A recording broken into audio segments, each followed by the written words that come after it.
पे ये बहुत मजा आने वाला है आपको एनसीईआरटी पढ़ के।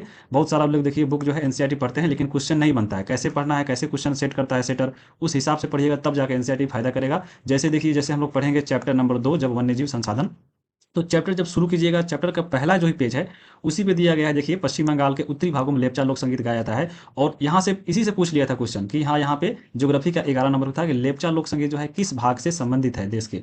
तो यहाँ पे देखिए, उत्तरी लद्दाख, उत्तरी हिमाचल और उत्तरी दार्जिलिंग, तो यहाँ पे दार्जिलिंग इसका सही आंसर आयोग ने माना है और बिल्कुल सही होगा, क्योंकि दार्जिलिंग जो है पश्चिम बंगाल में यहाँ पे होता है, उसके उत्तरी भाग में। तो दार्जिलिंग जो है पश्चिम बंगाल के उत्तरी भागों में ही पड़ता है, तो इसका आंसर सी हो जाता है। तो हम लोग इस हिसाब से पढ़ेंगे, जो भी यहाँ पे पढ़ेंगे उससे जो भी क्वेश्चन पूछा गया है कि हाँ भाई क्वेश्चन कैसे बनता है, कैसे सेट होता है, उस हिसाब से पढ़िएगा। जैसे देख लीजिए यहाँ पे है, तो जब तक इसको अच्छे से नहीं पढ़िएगा आपको समझ में नहीं आएगा। तो तरीका कुछ अलग होगा इस बार एनसीईआरटी पढ़ने का। बस आप लोग बने रहिए, चैनल पर नए हैं तो सब्सक्राइब कीजिए आगे आने वाले वीडियो के लिए, क्योंकि यहाँ पे जो हम लोग एनसीईआरटी पढ़ने वाले हैं उसका यहाँ पे अलग ही बात होने वाला है इस बार। तो इसको चलिए हम शुरू करते हैं। सबसे पहले यहाँ पे आप देख सकते हैं इस बुक का नाम है समकालीन भारत, ये भाग 2 करके आता है, समकालीन भारत भाग 2। ये क्लास 10th का बुक है। इसमें टोटल जो है 7 चैप्टर पढ़ना है। तो हम लोग एक ही क्लास में नहीं पढ़ेंगे क्योंकि वीडियो बहुत लंबा हो जाएगा। कोशिश करेंगे कि 2 क्लास में ये पूरा हो जाए। तो आज के क्लास में हम लोग कोशिश करेंगे कि चैप्टर 1, 2, 3 और 4, ये जो 4 चैप्टर है इसको हम लोग खत्म कर दे।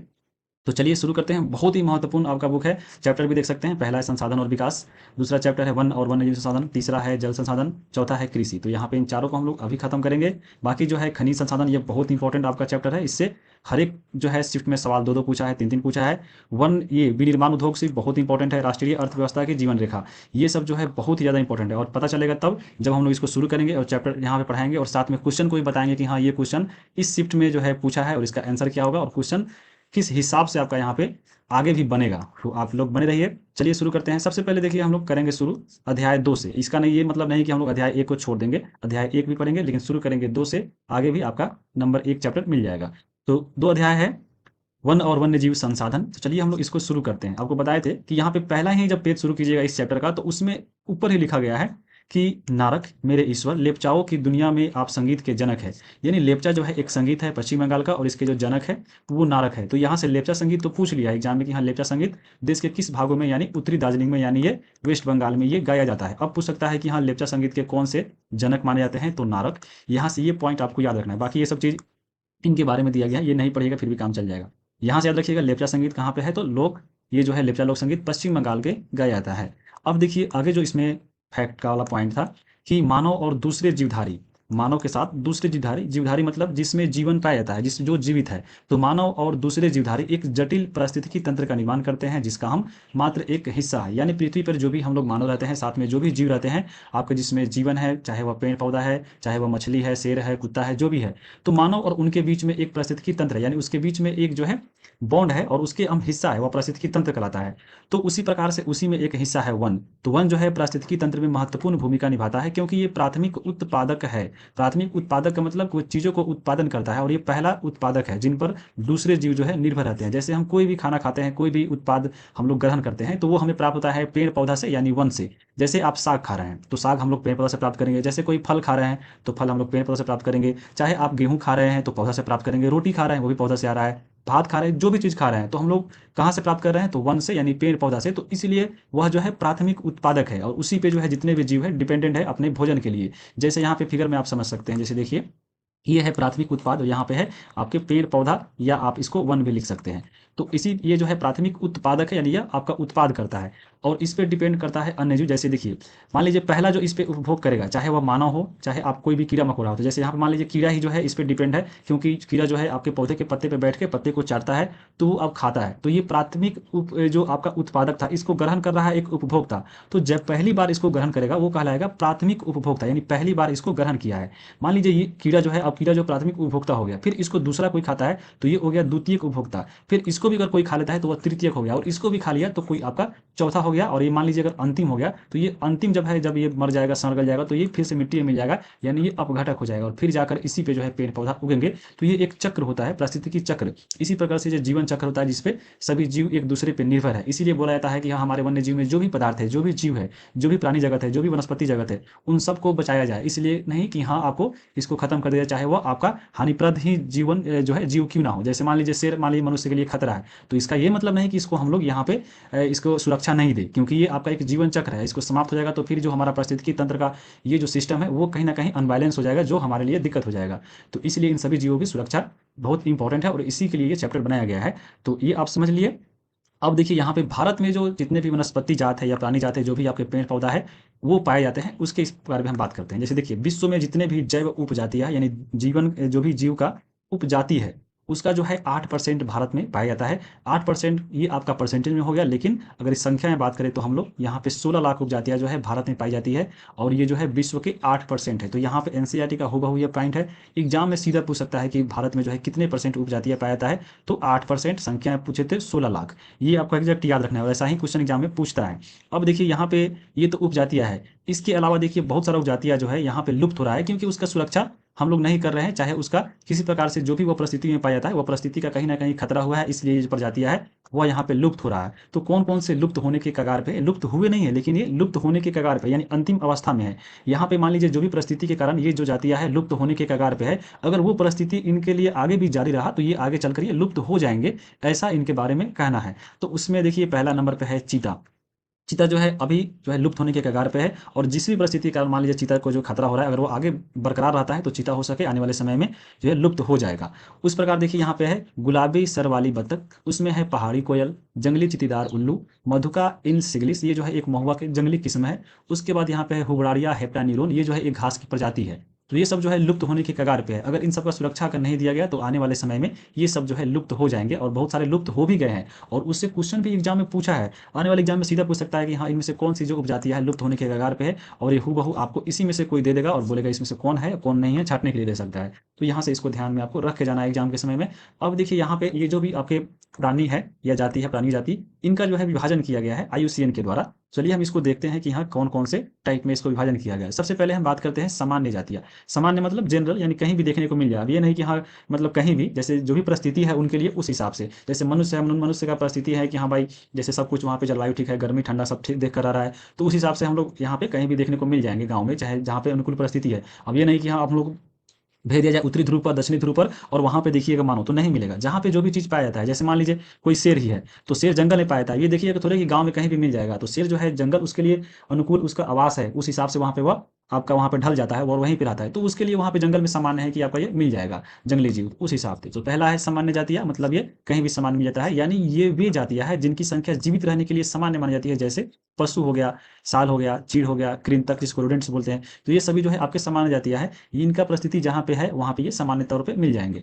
उसके बाद देखिए अगला इसमें है संकटग्रस्त जातियां, यानी जो अभी संकट के कगार पे है, यानी जो खतरे इनका जो है आगे आने वाले भविष्य में इनका लुप्त होने का खतरा है। तो देख लीजिए ये वे जातियां है जिनके लुप्त होने का खतरा है, जिन विषम परिस्थितियों के कारण इनकी संख्या जो है कम हुई है। यदि अगर वह परिस्थिति आगे भी जारी रहता है तो इन जातियों का जो है जीवित रहना कठिन हो जाएगा और वो जो है लुप्त हो जाएंगे। और इसी प्रकार जो है ये कहलाते हैं संकटग्रस्त। ये लुप्त हुए नहीं है, इनका खतरा है लुप्त होने का, और जो भी परिस्थिति के कारण इनका खतरा बना हुआ है अगर आगे जारी रहा तो ये सब जो है लुप्त के कैटेगरी में आ जाएंगे। तो ये कौन कौन सी जातियां है, तो देखिए आपका काला हिरन है, मगरमच्छ है, भारतीय जंगली गधा है, गैंडा है, शेर पूंछ वाला बंदर है, संगाई हिरन है जो मणिपुर में पाया जाता है। ये सब जो जातियां है आपके संकट के कगार पे है, तो इसको हम लोग बोलेंगे संकटग्रस्त जातियां। और यहाँ से क्वेश्चन पूछा भी गया, जैसे आप देख सकते हैं यहाँ पे क्वेश्चन पूछा है कि भारत में असुरक्षित प्रजाति कौन है, यानी जो है अभी खतरे के कगार पे है। तो अभी आप यहाँ पे एक ऑप्शन देखे हैं काला हिरन, जैसे यहाँ पे देखिए काला हिरन कहाँ गया, काला हिरन, तो ये भी आपके खतरे के निशान में, यानी ये असुरक्षित है, इनको भी यहाँ पे सुरक्षा नहीं दिया जा रहा है, तो उस हिसाब से है। इसके अलावा यहाँ पे आगे ये जो भी ऑप्शन है ये अलग अलग में मिलेंगे। असुरक्षित का मतलब हुआ कि किसको अभी सुरक्षा नहीं दिया जा रहा है, तो एक आपका संकटग्रस्त मिल गया। बाकी अन्य में भी जैसे देखिए यहाँ पे गंगा की डॉल्फिन है और आपके एशियाई हाथी भी है, यानी ये है सुबेक्ष जाति है। सुबेक्ष क्या होता है, ये वे जातियां है जिनकी संख्या जो है घट रही है, यानी इनकी सुरक्षा नहीं दिया जा रहा है। यदि इनकी संख्या पर विपरीत प्रभाव डालने वाली परिस्थितियां नहीं बदली तो ये जो संख्या घटती चली जाएगी और ये संकटग्रस्त जाति में जाकर शामिल हो जाएंगे, जिसमें आपके नीली भेड़ है, उसके बाद देखिए एशियाई हाथी, गंगा की डॉल्फिन, इस प्रकार जातियां इसके उदाहरण है। तो यहाँ पे यही पूछा है कि असुरक्षित कौन कौन है, तो आपको ऊपर काला हिरन देख लिए है, यहाँ पे देखिए एशियाई हाथी भी मिल गया और डॉल्फिन भी मिल गया, तो उस हिसाब से ऑप्शन नंबर इसका जो है यहाँ पे डी होगा। तो उस ऐसा ही क्वेश्चन आपके एग्जाम में यहाँ पे पूछता है। अब इसमें जो है बहुत सारा मान लीजिए एक अलग पूछता कि हाँ इसमें से कौन लुप्त हो गया है, तो अभी आप नीचे देखिएगा कि हाँ कौन कौन सा लुप्त है। तो जब ऐसे पढ़िएगा तब जाकर आप क्वेश्चन बना पाइएगा। और यहाँ पे क्वेश्चन देखने से ये पता चलता है, सीधा देखिए, सीधा पढ़ लेते तो कोई आपका सीधे आप ऊपर ऊपर चले जाते पढ़ के। लेकिन जब यहाँ पे क्वेश्चन भी हम लोग शामिल कर रहे हैं कि हाँ आयोग कैसा क्वेश्चन पूछा है, तो उसी हिसाब से आपका दिमाग काम करेगा और उसी हिसाब से आप पढ़िएगा कि हाँ भाई ये क्वेश्चन पूछा है ऐसे ऐसे, तो आगे आने वाले एग्जाम में ऐसे और पूछ सकता है इसी टाइप से, तो हम उस हिसाब से पढ़ेंगे। तो यहाँ पे आपको पढ़ने का एक तरीका भी मालूम होगा कि हाँ कैसे कैसे हम लोग पढ़ना चाहिए। अब देखिए अगला यहाँ पे है दुर्लभ जातियाँ। दुर्लभ मतलब एकदम गिना चुना कि हाँ ये यहाँ मिल रहा है तो वहाँ मिल रहा है, इस हिसाब से। तो इन जातियों की संख्या बहुत ही कम है या शुभेच्छा यानी देखने को नहीं मिलता है। यदि इनको प्रभावित करने वाली विषम परिस्थितियां नहीं प्रभावित होती है तो ये संकटग्रस्त जातियों की श्रेणी में ये चले जाएंगे। ये कहलाते हैं दुर्लभ, यानी बहुत ही कम इनकी संख्या है। अब देखिए अगला है स्थानिक। स्थानिक मतलब क्या हुआ, यानी आपको एक विशेष स्थान पे पाए जाने वाला जाति। जैसे देखिए प्राकृतिक या भौगोलिक सीमाओं के से अलग विशेष क्षेत्रों में पाई जाने वाली जातियां, जैसे अंडमानी टील हो गए, निकोबारी कबूतर हो गए, अंडमानी जंगली सुअर हो गए, अरुणाचल मिथुन हो गए। तो ये सब जो है आपके एक विशेष क्षेत्र में पाया जाता है। जैसे यहाँ पे ये कबूतर निकोबारी कबूतर है तो निकोबार में पाया जाएगा, अंडमानी जंगली सुअर है तो आपको अंडमान में पाया जाएगा, ये जो मिथुन है आपका अरुणाचल का तो अरुणाचल में ही पाया जाएगा। तो ये एक विशेष स्थान में पाया जाता है, इसलिए इसको बोलते हैं स्थानिक। अगला है देखिए यहाँ पे लुप्त जाति है, ये जो है अभी लुप्त हो चुके हैं और ये आपको कहीं भी पृथ्वी पे नहीं मिलेंगे। तो ये आपका बहुत इंपॉर्टेंट है। यहाँ पे देखिए ये वे जातियां हैं जो इनके रहने के आवासों में खोज करने पर अनुपस्थिति पाई गई है, यानी इसमें जो भी जातियां आते हैं जहाँ पे वे रहते थे उनको खोजा गया तो वो नहीं मिले हैं, इसलिए इनको लुप्त घोषित कर दिया गया है। ये वे उपजातियां स्थानिक क्षेत्र, प्रदेश, देश, महाद्वीप एवं पूरी पृथ्वी से ही ये लुप्त हो चुके हैं। इनमें कौन कौन आता है, ये बहुत इंपॉर्टेंट है। इसका उदाहरण जिसमें है आपका एशियाई चीता। देखिए एशियाई अगर चीता आए तो आपको यहाँ पे लुप्त है, अगर सीधा चीता पूछे तो ये आपका ऊपर आप देखे हैं चीता वाला कैटेगरी, ये आपके संकटग्रस्त यानी ये खतरे के लुप्त होने के कगार पे है। अगर सीधा चीता पूछे तो लुप्त होने के कगार पे है, लेकिन एशियाई चीता पूछे तो ये लुप्त हो चुका है, ये अब कभी नहीं मिलेगा। उसके बाद देखिए गुलाबी सिर वाला जो बतख है, ये आपका दो जो है पॉइंट हमेशा के लिए याद रखना है, एशियाई चीता और गुलाबी सिर वाली बतख। अब हम थोड़ा एशियाई जो चीता है उसके बारे में चलिए पढ़ लेते हैं, क्योंकि आपके बुक में एक पॉइंट दिया गया था इसके बारे में कि एशियाई चीता जो है ये कहाँ चला गया, और चला गया तो भारत में इसको जो है लुप्त घोषित किया कर दिया गया है। तो कब किया गया, तो 1952 में जो है इसको जो यहाँ से बोल दिया गया कि हाँ ये भारत में लुप्त हो चुका है, अब ये नहीं मिलेगा। इसका जो है बुक में भी दिया गया है, जैसे आप देख सकते हैं। चलिए इसके बारे में हम थोड़ा जान लेते हैं। देखिए एशियाई जो चीता है दुनिया का सबसे तेज स्तनधारी प्राणी था ये जो चीता है, आपको चीता जो है बिल्ली परिवार का एक अजूबा और विशिष्ट सदस्य है। यहाँ पे देखिए एग्जाम में सूता पूछ सकता है कि जो चीता होता है किसका सदस्य है। एग्जाम में दे सकता है आपका ये भेड़िया का, या आपको दे सकता है तेंदुआ का, एक देख सकता है बिल्ली का, एक देख सकता है कुत्ता का। तो यहाँ पे सबका जो है तेंदुआ ध्यान जाएगा, लेकिन यहाँ पे याद रखिएगा ये जो चीता होता है वो बिल्ली परिवार का एक सदस्य है। तो बहुत इंपॉर्टेंट पॉइंट है, ये सब आपको याद रखना है। चीता जो है 112 किलोमीटर प्रति घंटा की दौड़ से ये दौड़ता है। तो यहाँ पे ये सब चीजें आपको याद रखना है। और यहाँ पे लिखा भी है कि देखिए लोगों को आमतौर पर भ्रम रहता है कि चीता जो है एक तेंदुआ होता है। तो यहाँ पे पूछ सकता है कि क्या चीता तेंदुआ का सदस्य है, तो बिल्कुल नहीं है, या एक बिल्ली सदस्य का प्राणी है। तो यहाँ पे बहुत इंपॉर्टेंट है। अब देखिए ये जो है भारत में विलुप्त हो चुका है, तो भारत में तो यह जाति बहुत पहले ही यानी 1952 में ही इसे लुप्त घोषित कर दिया गया है, एशियाई चीता को। तो यह बहुत इंपॉर्टेंट है। और किसी भी प्रजाति का जो है लुप्त होने का जो कारण होता है, खास करके आवासीय क्षेत्र होता है, उसका जब खतरा होता है तो वह लुप्त हो जाता है। तो इसको यहाँ पे आपको ध्यान रखना है, ठीक है। अब हम चलेंगे आगे। अब देखिए यहाँ पे कुछ लुप्त, कुछ दुर्लभ और कुछ संकटग्रस्त जातियां यहाँ पे दिया गया है फिगर के साथ में। पूछ सकता है कि इनमें से कौन सा क्या है, तो यहाँ पे एक बार इसको पढ़ना भी जरूरी है नाम, जैसे फिगर के साथ। जैसे देखिए कर्नाटक में पाया जाने वाला हेट्रोमिटस कॉन्ड्रोसोसिस, ये आपका पाया जाता है कर्नाटक में। कर्नाटक में पाया जाने वाला हेट्रोमिटस ये कॉन्ड्रोसिस है, जो आपके देख रहे हैं बिच्छू की तरह आपको दिख रहा होगा, ये कर्नाटक में पाया जाता है। उस प्रकार देखिए ये जो आपका पौधा दिख रहा है ये चटाई बिनने के काम में आता है, और ये पश्चिमी घाटों में पाया जाता है। इसका जो नाम है आप देख सकते हैं ऑकलेंड्रा ट्राथवतन कोरिया। उसके बाद देखिए जिसका उपयोग चटाई में किया जाता है। उसके बाद यहाँ पे देखिए आपका ये जो है, ये जो प्राणी आपको दिख रहा है निकोबारी मेगोलोड है। देखिए निकोबारी मेगापोड, ये भी आपके संकटग्रस्त के श्रेणी में ये आपको आते हैं। तो ये जो आपका नाम है बस इसको थोड़ा ध्यान में रखिएगा। ये देखिए ये जो आपका पौधा दिख रहा है ये पूर्वी घाट में पाया जाने वाला एक दुर्लभ साइकेड है। इसका नाम है साइकेड बिनोमी डायर, यहाँ पे लिखा हुआ है साइकेड बिनोमी डायर। ये पूर्वी घाट के तट पे पाया जाता है। तो ये सब आपके बुक में दिया गया है, तो यहाँ से भी पूछ सकता है, तो इसीलिए इसको हम यहाँ पे आपको बता दे रहे हैं।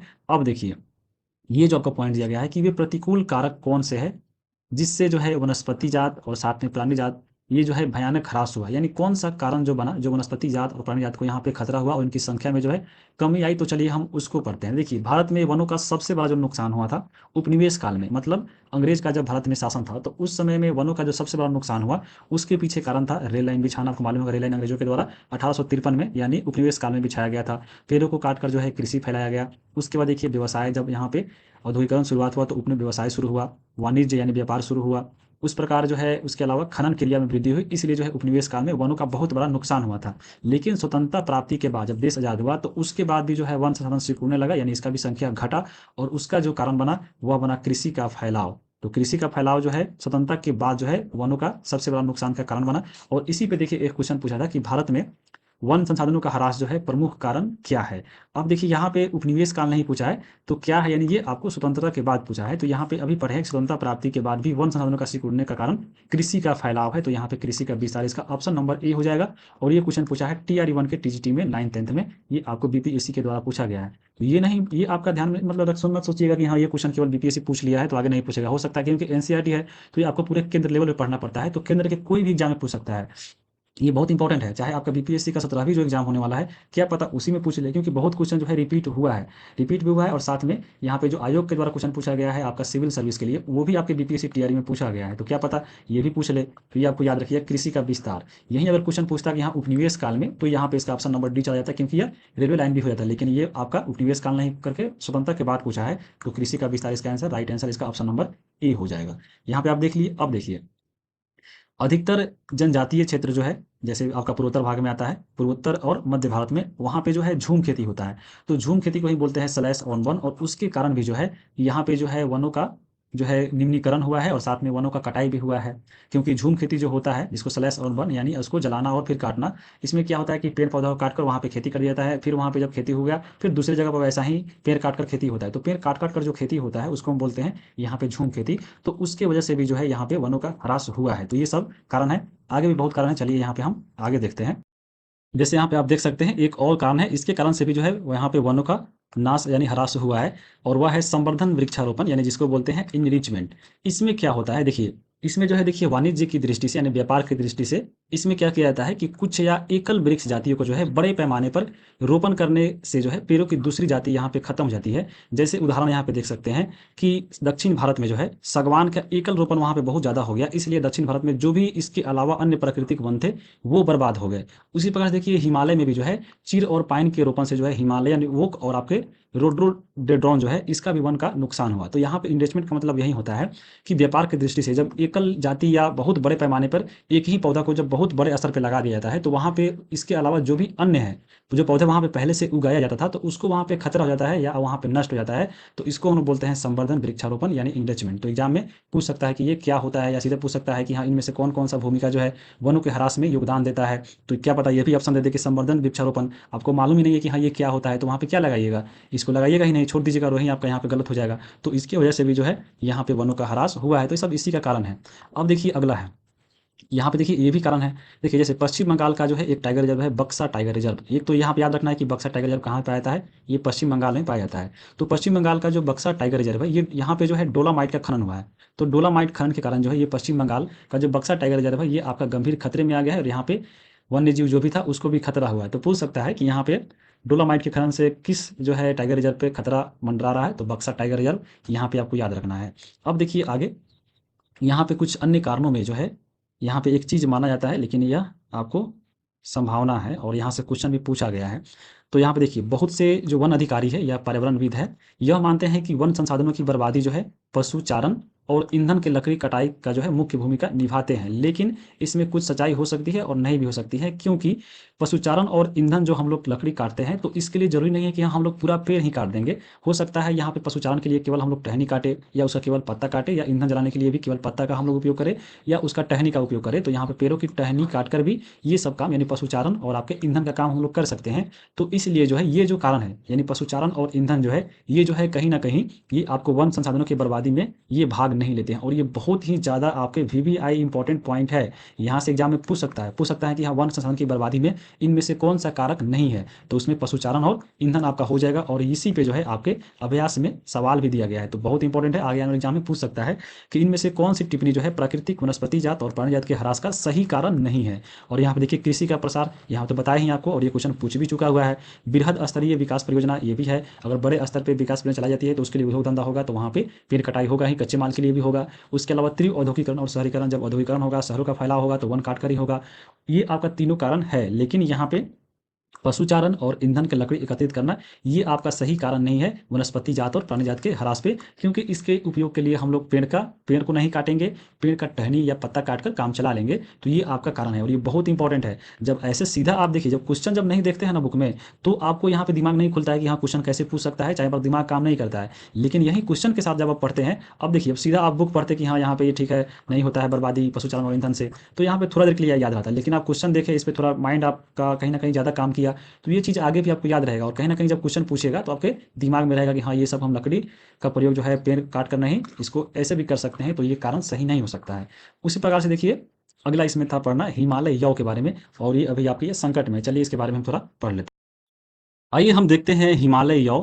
हिमालय जो यौ है ये भी आपके संकट में आ गए हैं, तो ये हिमालय यौ क्या होता है और संकट में क्यों आ गए हैं, चलिए इसके बारे में बात करते हैं। यहाँ से देखिए आपके TR1 PRT में क्वेश्चन भी पूछ चुका हुआ है। आगे क्या क्वेश्चन पूछेगा ये आपको पढ़ने में पता चलेगा। ये देखिए ये जो हिमालय यौ होता है वह चीड़ प्रकार का एक सदाबहार वृक्ष है। तो सबसे पहले तो यही एक पॉइंट हो गया कि चीड़ कैसा वृक्ष है, तो आपका एक सदाबहार वृक्ष है। ये तो पहला पॉइंट यही हो गया आपको। यह जो है एक औषधीय पौधा है, यानी इसका दवा बनाने के भी काम आता है, तो ये दूसरा पॉइंट हो गया। ये जो होता है हिमाचल प्रदेश और अरुणाचल प्रदेश में ये पाया जाता है। और ये जो आपका तीसरा पॉइंट है, और यही पॉइंट आपके एग्जाम में पूछ चुका हुआ है कि हिमालय जो यू होता है नामक औषधीय पौधा भारत के निम्नलिखित में से किन प्रांतों में पाया जाता है, तो इसका पहला ही ऑप्शन यहाँ पे हिमाचल प्रदेश और अरुणाचल प्रदेश, तो इसका ऑप्शन नंबर ए हो जाएगा। हूबहू देखिए यहाँ से आपका उठाकर ये पूछ चुका हुआ है। तो आगे भी एग्जाम में अब क्या पूछता है ये आपको देखना होगा। जैसे देखिए हिमालय जो यौ होता है इसका जो औषधि हम लोग बनाते हैं, तो उसमें जो है इसके पेड़ की छाल भी काम आती है, इसका पत्ती भी काम आता है, इसका टहनी भी आता है, यानी इसका जड़, यानी ओवरऑल चीज़ जो है यह जो है पौधा जो है दवा बनाने में काम आता है। और इसका जो पेड़ का पार्ट देखे हैं, छाल, पत्ती, टहनी और जड़, इससे जो है एक रसायन निकल आता है जिसका नाम है टक्सोल। ये जो टक्सोल रसायन है याद रखिएगा, ये जो है कैंसर उपचार में इसका प्रयोग किया जाता है। और विश्व में सबसे ज़्यादा अधिक अगर कोई कैंसर का दवा बिकता है तो यही आपका टक्सोल रसायन से बनाया गया दवा ही बिकता है। तो बहुत ही इंपॉर्टेंट है ये चीज़। यहाँ पे आप जो भी एक्स्ट्रा पॉइंट देखें आपको ध्यान में रखना है आगे आने वाले एग्जाम के लिए। अब ये नुकसान क्यों हो गया है, संकट में क्यों आ गया है, क्योंकि इसका अत्यधिक निष्कासन हुआ है, यानी बहुत सारा इसका उपयोग हुआ है। इसी कारण से इस जो जाति का जो पौधा है हिमालय, यह जो है खतरा इस पे मंडरा रहा है। और यह हिमाचल प्रदेश और अरुणाचल प्रदेश में विभिन्न क्षेत्रों में यौ के हजारों पेड़ जो है अभी वर्तमान में सूख गए हैं। तो ये इसका खतरा है, कारण है, और ये संकट में है। और ये कहाँ पे इसका क्या यूज होता है आप देख चुके हैं। अब देखिए आगे, अब हम देखेंगे यहाँ पे तो देख रहे थे कि हाँ कौन सा इसका ह्रास का कारण है। अब हम देखेंगे इसका संरक्षण के बारे में कि हाँ इस वन्य और वन्य जीवों का संरक्षण कैसे और इसका कैसे कैसे किया जाता है। तो सबसे पहले देखिए इसका संरक्षण के लिए भारत सरकार के द्वारा यहाँ पे कदम उठाया गया, और 1960 और 1970 के दशकों के दौरान जो है पर्यावरण संरक्षकों ने जो है राष्ट्रीय वन्य जीव सुरक्षा कार्यक्रम पर जो है जोर दिया ताकि इनको सुरक्षा दिया जाए। तो उसी दौर में यानी इसी के आधार पर जो है भारतीय वन्य जीव अधिनियम 1972 लागू किया गया भारत में। और इसमें जो है जितने भी वन्य जीव थे तो वन्य जीवों के आवास को यहाँ पे रक्षा करने के लिए कहा गया, ताकि जब वन्य जीव का आवास रहेगा तभी तो आकर यहाँ पे वन्य जीव यहाँ पे वास करेंगे, इनका यहाँ पे संख्या में बढ़ोतरी हो गया। तो इनकी संख्या के रक्षा के लिए, इनके आवास को रक्षा करने के लिए यह अधिनियम लाया गया। इसके अलावा अन्य भी इसमें प्रावधान बहुत सारे थे, जैसे इसमें आप देख सकते हैं इस कार्यक्रम के तहत जो है बची हुई जितने भी संकटग्रस्त जाति थी उनके बचाव करना। उसके बाद देखिए शिकार पर प्रतिबंध लगा दिया गया, वन्य जीव आवासों की कानूनी रक्षण लगा दिया गया। उसके बाद देखिए जंगली जीवों के व्यापार पर रोक लगा दिया गया। ये सभी जो है आपके इसी कार्यक्रम के अनुसार यह किया गया है। और यहाँ से देखिए आपके दो सवाल पूछे गए थे। पहला पूछा गया था कि राष्ट्रीय वन्य जीव संरक्षण अधिनियम किस वर्ष लागू किया गया, तो 1972 में। हूबहू लाइन देखिए भारतीय वन्य जीव संरक्षण अधिनियम 1972 में लागू किया गया, देख लीजिए। ये TRE2 का 9th-10th का सवाल है। इसके अलावा देखिए यहाँ पे ये पूछा गया कि किस प्रजाति में विलुप्त होने का प्रमुख कारण है। देखिए किसी प्रजाति में विलुप्त होने का प्रमुख कारण पूछा है कि सबसे इंपॉर्टेंट पॉइंट इसमें क्या होता है, तो क्या जंगल में आग लगना, इससे भी जो होता है प्राणी विलुप्त हो जाता है, लेकिन यह प्रमुख कारण नहीं है। शिकार, ये भी इससे भी जो है आपका विलुप्त होते हैं प्रजाति, लेकिन यह प्रमुख नहीं है। प्रमुख कारण जो है आपके प्राकृतिक आवास का विनाश होना। और देख आप ऊपर पढ़े हैं कि भारतीय वन्य जीव अधिनियम के तहत प्रमुख कारणों में जो है यहाँ पे प्राकृतिक आवास को रक्षा देना ही था, इसीलिए वन्य जीव अधिनियम 1972 जो है लागू किया गया था। तो प्रमुख कारण कौन है, तो ऑप्शन नंबर यहाँ पे सी, प्राकृतिक आवास का विनाश। और ये क्वेश्चन TRE1 में PGT में जो है आपका क्वेश्चन ज्योग्राफी का जो सवाल है वहां से पूछा गया था, तो बहुत इंपॉर्टेंट है। अब हम चलेंगे आगे, और ये ज्योग्राफी का क्वेश्चन जो देख रहे हैं ना बहुत इंपॉर्टेंट है। चाहे आप BPSC TRE में आप TRE3 का जो पेपर हुआ है उसमें जो देखिएगा PRT का क्वेश्चन जो है 27 क्वेश्चन केवल ज्योग्राफी का, सबसे ज़्यादा ज्योग्राफी ही पूछता है। इसके अलावा आपका 6 to 8 में भी जो है आपका 40 आपका सब्जेक्ट से और 8 आपका जो GS पेपर जो सबके लिए कॉमन है, यानी 48 क्वेश्चन। 9th में भी 48 क्वेश्चन, और आपका जो PGT में होता है पीजीटी में आपको मालूम होगा 80 और 8 88 क्वेश्चन, तो बहुत ही इंपॉर्टेंट। चाहे आप पीआरटी दे रहे हैं, चाहे पीजीटी दे रहे हैं, चाहे आपका कोई भी सब्जेक्ट हो, चाहे आपका हिंदी हो, मैथ हो, उर्दू, फारसी, कुछ भी हो, तो वहाँ पे आपको 8 नंबर तो पढ़ना ही है आपको जीएस में। तो वहाँ पे ये बहुत इंपॉर्टेंट है। 9th 10th का बुक पढ़ के जाइएगा। अगर आप 40 नंबर के लिए पढ़ के जा रहे हैं तो बहुत इंपॉर्टेंट बुक है ये। अब देखिए यहाँ पे भारतीय जैव विविधता के जो यहाँ पे कम हो रहा है उसके पीछे कारक क्या है। तो भारतीय जैव विविधता को कम करने वाले कारक में पहला कारण है वन्य जीवों का आवास का विनाश। यही आप पढ़े हैं, सबसे प्रमुख कारण यही होता है। उसके अलावा देखिए जंगली जानवरों को मारना भी है, यानी शिकार ऑप्शन में था, लेकिन प्रमुख कारण पूछ रहा है केवल एक, तो ये आपका हो जाएगा। जंगली जानवरों को मारना, आखेटन यानी शिकार करना, पर्यावरणीय प्रदूषण व विषाक्तीकरण और दवानल आदि शामिल है। दवानल क्या होता है? जंगल को पूरा आग से जला देना दवानल कहलाता है। तो ये सब जो है आपको जैव विविधता को कम करने वाले कारक है। पूछ सकता है एग्जाम में कि इनमें से कौन सा कारक है जो जैव विविधता को यहाँ पे कम करता है, तो ऑप्शन यहाँ पे इसी में से सब रहेगा। तो ये आपको ध्यान रखिएगा। अब हम चलेंगे आगे। देखिए अगला यहाँ पे पॉइंट है कि केंद्रीय सरकार ने जो है कई परियोजना को भी घोषणा की, जिसमें जिसका उद्देश्य था कि गंभीर खतरे में पड़े कुछ जो विशेष प्राणी है उनको रक्षा प्रदान किया जाए। तो बहुत सारा परियोजना देखिए, जैसे सुनते होंगे हाथी परियोजना, गेंडा परियोजना, ऐसा ऐसा परियोजना चलाया गया ताकि जो भी जो है खतरा में जो कुछ जीव है उसको रक्षा किया जाए। तो इन प्राणियों में किन के लिए से देखते हैं आपका बाघ पर। देखिए बाघ के लिए बचाने के लिए तो आपको मालूम होगा टाइगर रिजर्व यानी बाघ परियोजना भी चलाया गया था। एक सींग वाला गेंडा, गेंडा परियोजना भी चलाया गया। कश्मीरी हिरन उसमें आते हैं, हुंगल हो गया। 3 प्रकार के मगरमच्छ होते हैं। एक आपके होते हैं स्वच्छ जल मगरमच्छ, दूसरे होते हैं लवणीय जल मगरमच्छ, और तीसरे होते हैं घड़ियाल। तो ये आपके मगरमच्छ की प्रजाति है। उसके अलावा एशियाई शेर हो गए। ये सब जो है आपके प्राणी हैं जिनको यहाँ पे सरकार ने जो है कि आपका परियोजना चलाया गया इसके नाम पे, और इसको रक्षा प्रदान किया गया। यहाँ पे आपको ध्यान रखना एक और चीज़ आपको बताए हैं, 3 प्रकार के मगरमच्छ कौन होते हैं? स्वच्छ जल, लवणीय जल और घड़ियाल। एग्जाम में पूछ सकता है कि आपके घड़ियाल के कौन कौन से यहाँ पे कितने प्रकार के मगरमच्छ होते हैं, तो 3 प्रकार के। तो ये सब अभी तो आप देखे हैं। इसके अलावा भी अन्य भी जो है कुछ जातियां हैं जिनके लिए यहाँ पे परियोजना चलाया गया। जैसे देखिए भारतीय हाथी हो गया, काला हिरन, चिंकारा हो गया, भारतीय गोडवान हो गया,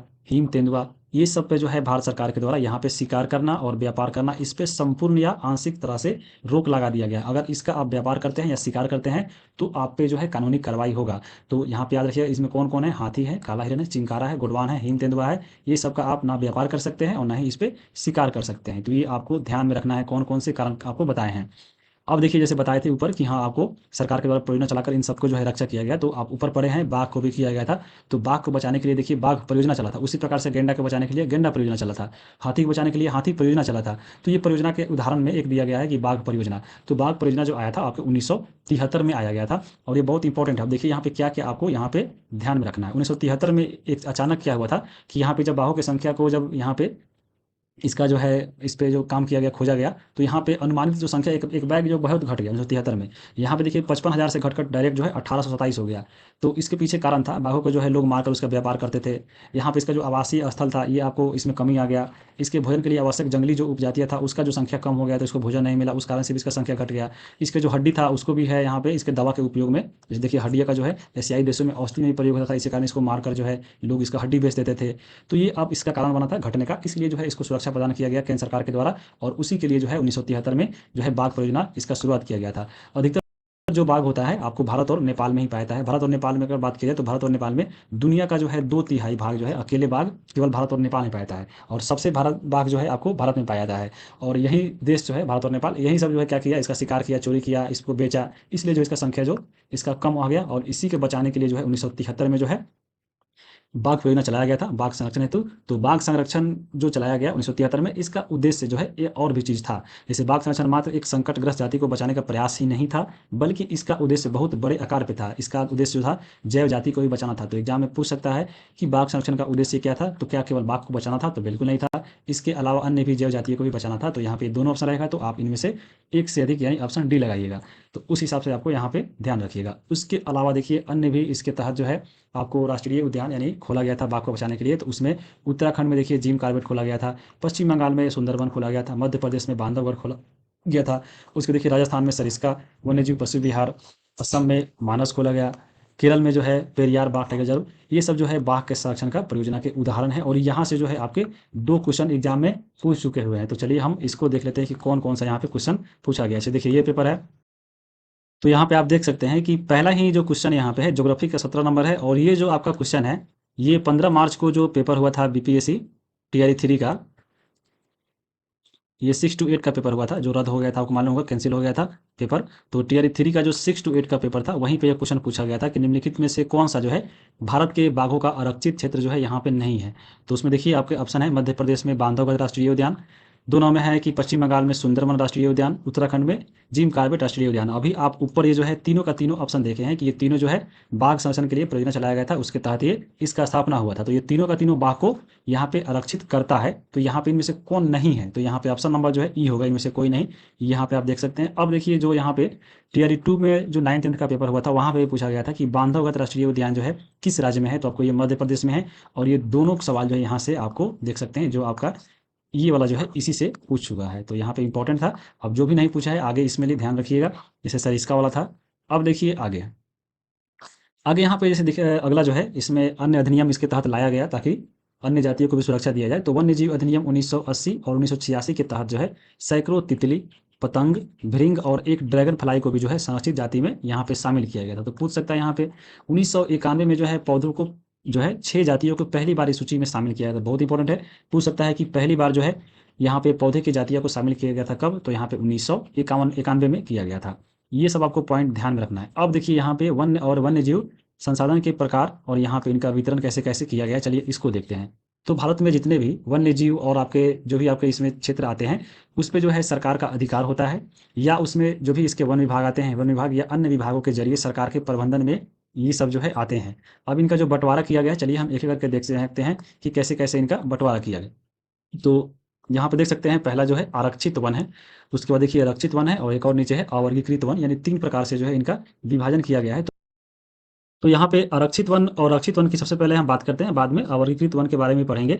तो आरक्षित वन और रक्षित वन ये दोनों जो है अस्थायी वन क्षेत्र है, जिनका जो है रख रखाव इमारती लकड़ी के लिए और साथ में अन्य वन पदार्थों के लिए इनका हम लोग बचाव करते हैं। तो आरक्षित और रक्षित ये दोनों जो है इमारती लकड़ी और वन पदार्थों के लिए है, और ये दोनों अस्थायी वन है, याद रखिएगा। और ये जो आरक्षित वन है ये जो है कुल देश में जितने भी वन है वह उसका 1/2 यानी आधे से अधिक क्षेत्र पे आरक्षित वन है, जबकि जो रक्षित वन है वह आपके 1/3 पे यानी 1/3 से हिस्सा जो है इसका रक्षित वन का है। ये आपको दोनों पॉइंट याद रखना है। अब यहाँ पे जो रक्षित वन है ये कहाँ पे पाया जाता है, तो बिहार में, हरियाणा में, पंजाब में, हिमाचल प्रदेश में, उड़ीसा में और राजस्थान में कुल वनों का एक रक्षित वन का बहुत बड़ा अनुपात है। तो यहाँ से पूछ सकता है ऑप्शन देकर। अब यहाँ पे अगर हम बात करें आरक्षित वन का, तो देखिए मध्य प्रदेश जो है आपको सबसे ज़्यादा यहाँ पे आरक्षित वन है और साथ में अस्थायी वन भी है। तो मध्य प्रदेश में अस्थायी वनों का सर्वाधिक जो है क्षेत्र है, और जो कुल प्रदेश का यानी जो आपके मध्य प्रदेश के कुल वन का जो है 75% वन जो है आपको अस्थायी वन के रूप में यानी आरक्षित के रूप में आते हैं। इसके अलावा यानी मध्य प्रदेश के अलावा जैसे जम्मू कश्मीर, आंध्र प्रदेश, उत्तराखंड, केरल, तमिलनाडु, पश्चिम बंगाल, महाराष्ट्र में भी जो है कुल वनों का एक बड़ा आरक्षित वन है। तो ये आपको पॉइंट दोनों में याद रखना है, कहाँ पे आरक्षित वन है और कहाँ पे रक्षित वन है। यहाँ से एग्जाम में क्वेश्चन अभी तक नहीं पूछा है और यहाँ पे आगे देखने को जरूर मिलेगा। अब देखिए एक होता है अवर्गीकृत वन, यहाँ से हम पढ़ लेते हैं ये क्या होता है। तो अन्य सभी प्रकार के वन और बंजर भूमि जो सरकार और व्यक्तियों और समुदाय के स्वामित्व में होते हैं उनको हम लोग बोलते हैं अवर्गीकृत वन। यानी इसमें जो मुख्य रूप से बंजर भूमि जो टाइप का होता है ये आपको वह अवर्गीकृत में आते हैं, और इन पर अधिकार जो है आपको सरकार का भी होता है, व्यक्ति का भी होता है और समुदाय का भी होता है।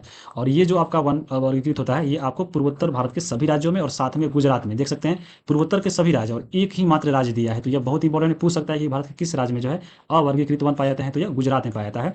और ये अधिकतर वन क्षेत्र अवर्गीकृत है तथा स्थानीय समुदायों के प्रबंधन में है। आपको ऐसे ही मालूम होगा कि जहाँ जहाँ पे जो है सबसे ज़्यादा बंजर भूमि कहाँ पे है, तो मालूम होगा रेगिस्तान है आपको गुजरात में। तो उस टाइप से भी इसको याद रख सकते हैं। साथ में पूर्वोत्तर भारत में देखिए बहुत सारा पहाड़ी है, तो वहाँ पे भी बंजर भूमि है। तो पूर्वोत्तर में और गुजरात में, और बाकी आपके रक्षित और आरक्षित वन भी आप देख चुके हैं। अब हम चलते हैं आगे।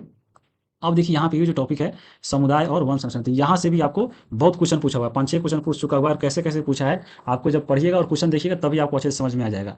तो भारत के कुछ क्षेत्रों में स्थानीय समुदाय सरकारी अधिकारियों के साथ मिलकर अपने आवासों को जो है स्थलों को संरक्षण देते हैं, उसी को हम बोलते हैं समुदाय और वन संरक्षण। यानी इसमें क्या होता है कि आपको समुदाय के लोग भी है, आम आदमी और साथ में सरकार और यहाँ पे समुदाय दोनों मिलकर जो है वन्य जीवों को आवास जो होते हैं उनका रक्षा करते हैं, वही होता है समुदाय और वन संरक्षण। तो उसका उदाहरण भी है और सवाल बहुत पूछा है, चलिए हम इसको देखते हैं। जैसे इसका उदाहरण है, जैसे देखिए सबसे पहला इसमें उदाहरण एक पढ़ रहे हैं हम लोग, सरिस्का टाइगर रिजर्व। ये जो सरिस्का टाइगर रिजर्व है ये आपके राजस्थान में पाया जाता है। तो यहाँ पे देखिए गांव के लोग यानी देख रहे हैं समुदाय ने, गांव के लोग वन्य जीव रक्षण अधिनियम के तहत जो है वहाँ के खनन कार्य बंद करवाने के लिए संघर्षरत है। यानी सरिस्का जो है यहाँ पे खनन करने के लिए जो खतरा में आ रहा है, तो वहाँ के जो लोग हैं वह लोग ही इसको बंद करवा रहे हैं कि यहाँ पे आप खनन नहीं कर सकते हैं। तो ये भी इंपॉर्टेंट पॉइंट है। अब देखिए कई क्षेत्रों में तो लोग स्वयं वन्य जीव आवासों की रक्षा कर रहे हैं, यानी आपको सरकार के द्वारा उसका रक्षा नहीं किया जाता। तो जो भी वहाँ के आम लोग हैं, जो समुदाय है, वही इसका यहाँ पे रक्षा कर रहे हैं खुद। यहाँ पे सरकार की हस्तक्षेप भी स्वीकार नहीं कर रहा है। सरकार अगर मान्यता देता है कि हाँ जाने दीजिए, लोग हस्तक्षेप करने दिए, लोग यहाँ पे उसको रोक देते हैं।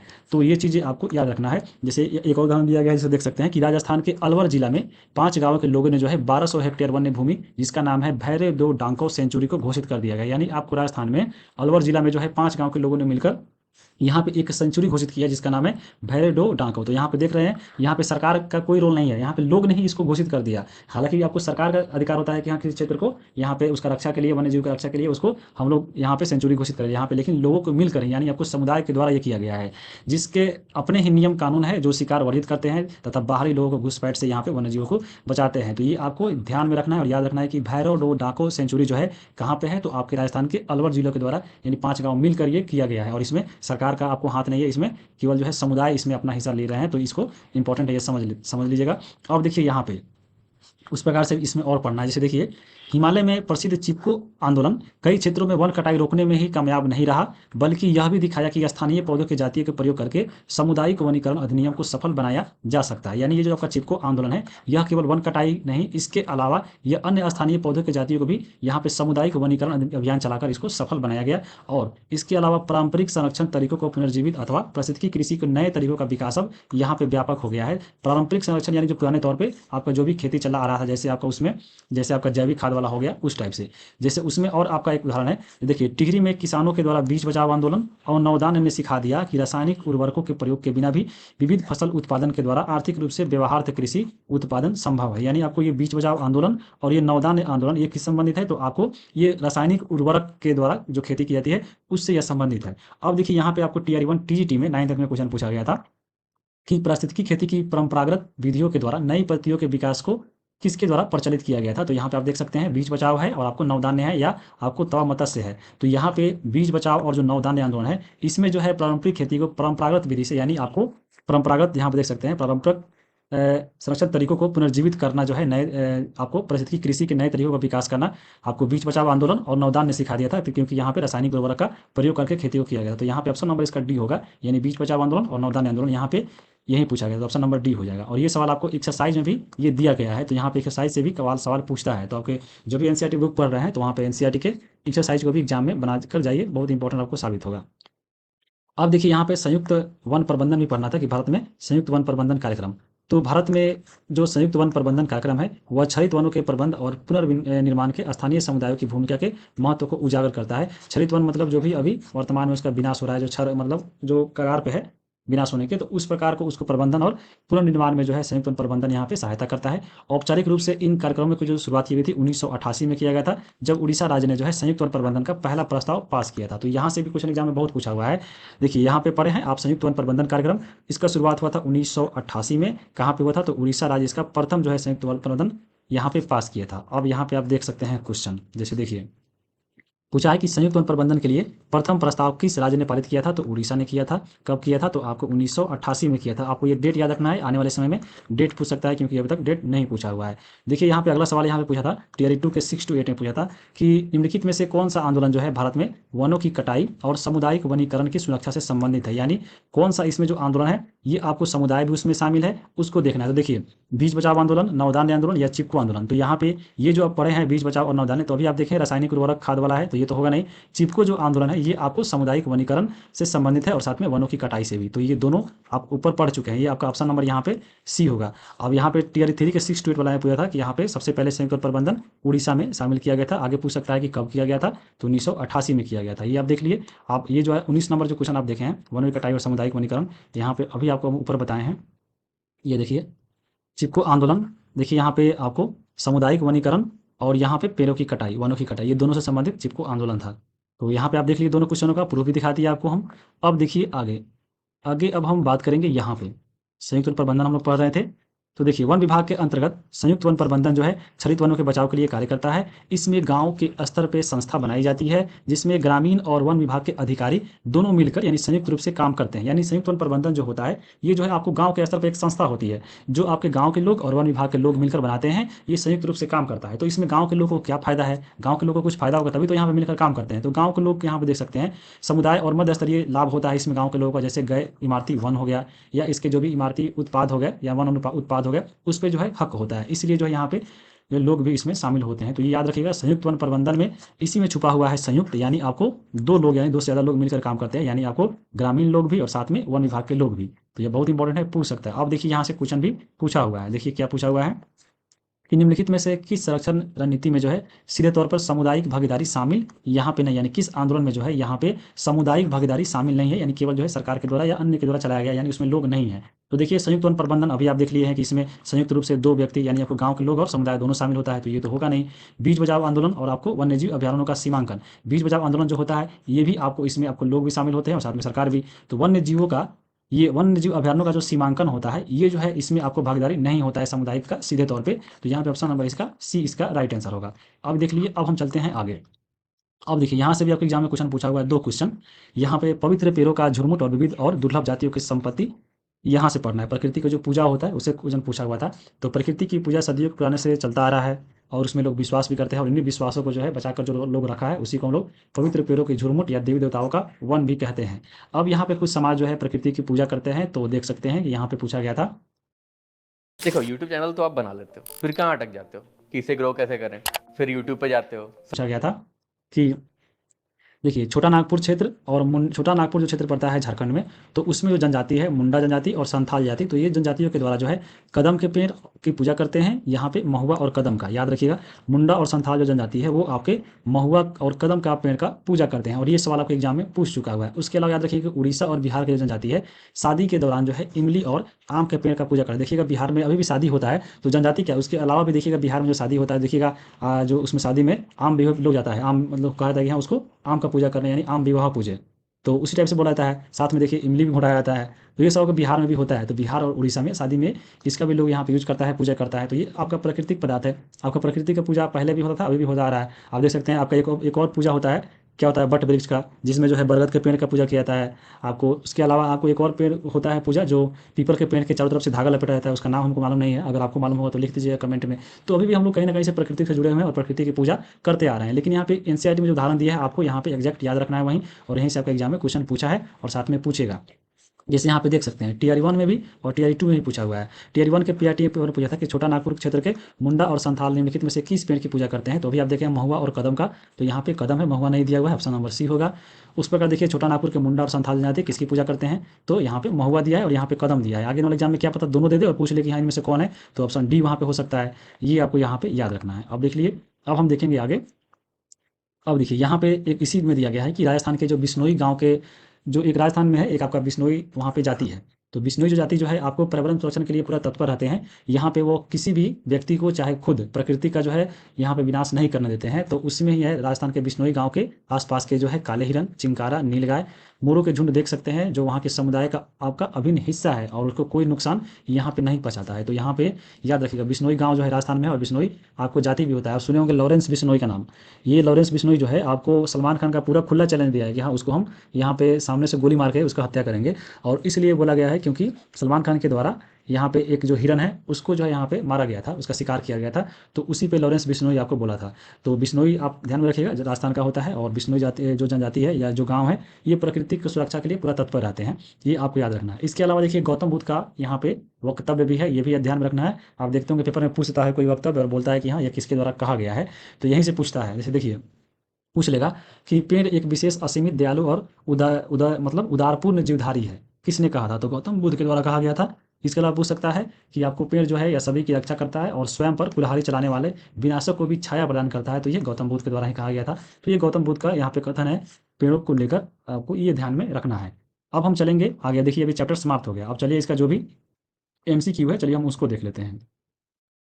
तो देखिए पहला यहाँ पे सवाल है कि इनमें से कौन सा टिप्पणी जो है प्राकृतिक वन, वनस्पति जात और प्राणी जात के ह्रास का सही कारण नहीं है, आपको ऊपर ही बता चुके हैं। ऑप्शन नंबर का पशुचारण और ईंधन की लकड़ी खरीद करना जो है आपको ये प्राणी के ह्रास का कारण नहीं है, क्योंकि यहाँ पे हम लोग पशुचारण और ईंधन की लकड़ी में जो है पेड़ों को नहीं काटते हैं, इसके टहनी और यहाँ पे पत्ते से काम चला लेते हैं। उसके बाद देखिए 2 नंबर है कि इनमें से कौन सा संरक्षण जो है तरीका समुदायों का सीधा भागीदारी नहीं है, और ये क्वेश्चन आपके एग्जाम में हूबहू पूछ चुका हुआ है, आपको ऊपर हम एग्जाम्पल दिखा भी दिए थे। तो जैसे संयुक्त और प्रबंधन हो गया, चिपको आंदोलन या बीज बचाओ, ये तीनों जो है आपको इसमें जो है समुदायों का भागीदारी है। लेकिन वन्यजीव पशु विहार में यानी आप पढ़े हैं वन्यजीव पशु विहार सीमांकन वाला ऊपर, इसमें जो है आपको भागीदारी नहीं है जन समुदायों का, तो ये ऑप्शन यहाँ पे हो जाएगा ऑप्शन नंबर घ, और ये सवाल पूछ चुका हुआ है TRE में, तो याद रखिएगा। अब देखिए यहाँ पे मिलान करने के लिए दिया गया है तो चलिए हम लोग इसको देख लेते हैं। सबसे पहले है काला हिरन। काला हिरन की बात करें तो ये आपको एक संकटग्रस्त प्राणी में आते हैं। उसके बाद बात करें हम एशियाई हाथी का, तो एशियाई जो हाथी है वह एक सुभिक्ष प्राणी है। अंडमानी जंगली सुअर की बात करें तो ये आपको एक स्थानिक है, यानी विशेष स्थान में पाया जाता है। उसके अलावा देखिए हिमालयन भूरा बालू की बात करें, भूरा बालू वाला, तो ये आपको एक दुर्लभ प्रजाति है। गुलाबी सिर वाले बत्तख की बात करें तो ये लुप्त है, लुप्त हो चुका है। और आपको बताएं हैं गुलाबी सिर वाला बत्तख और एशियाई चीता, ये दो जो है आपको एनसीईआरटी में दिया गया उदाहरण लुप्त में, तो ये आपको ध्यान रखना है। अब देखिए आरक्षित वन और रक्षित वन के बारे में पढ़ना है कि आरक्षित वन में कौन आते हैं, रक्षित वन में क्या आता है और वर्गीकृत में क्या आता है। इसके हम बता चुके हैं। आरक्षित और जो रक्षित वन होता है ये अस्थायी वन है, और यहाँ पे आरक्षित वन जो है आपको 1/3